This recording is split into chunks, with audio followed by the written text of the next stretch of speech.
नमस्कार, मी DYSP घोगरे, लाचलुचपत प्रतिबंधक विभाग बुलढाणा। आज जळगाव जामोद नगरपालिका येथे आमच्याकडे एक तक्रार प्राप्त झाली होती। तक्रारदार यांनी पथदिवांच्या देखभाल दुरुस्तीचं काम नगरपालिकेकडून घेतलं होतं।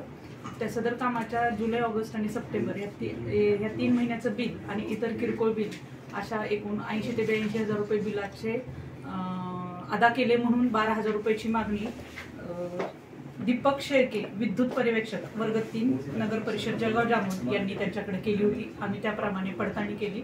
सदरची पडताळणी सगळ्यात आधी नोव्हेंबर महिन्यामध्ये झाली आणि नंतर 11, 12 आणि 13 आज 2 दिवस पडताळणी आणि सापळा कारवाई आम्ही लावली। पडताळणीप्रमाणे प्राप्त तक्रारीप्रमाणे पडताळणी यशस्वी झाली, लाच मागणी झाली आणि त्या लाच मागणी लाचेची रक्कम ही मुख्याधिकारी श्री आकाश डोईफोडे यांनी आलोसे क्रमांक 2 दीपक शेळके यांच्याकडे देण्यास संमती दर्शवून देण्यास सांगितली तक्रारदार यांना।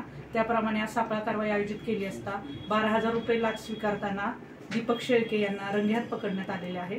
तसेच मुख्याधिकारी श्री आकाश डोईफोडे यांनाही आम्ही ताब्यात घेतलेला आहे। दोघांवर आता पुढील कारवाई चालू असून जळगाव जामोद पोलीस स्टेशन येथे दोघांवर गुन्हा दाखल करण्याची प्रक्रिया सुरू आहे।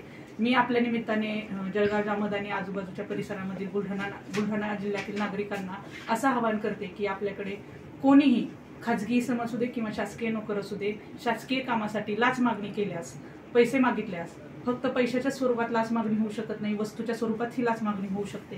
अशी लाच मागणी केल्यास आपण लाचलुचपत प्रतिबंधक विभाग बुलढाणा येथे संपर्क साधावा।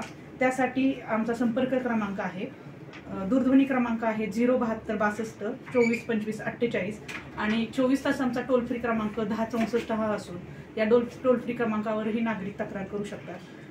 तर माझी आपल्या सर्व नागरिकांना विनंती आहे की आपल्याकडे कोणी शासकीय कामासाठी लाच मागणी करत असल्यास कृपया आपण लाचलुचपत प्रतिबंधक विभाग बुलढाणा येथे संपर्क साधा। धन्यवाद। मॅडम,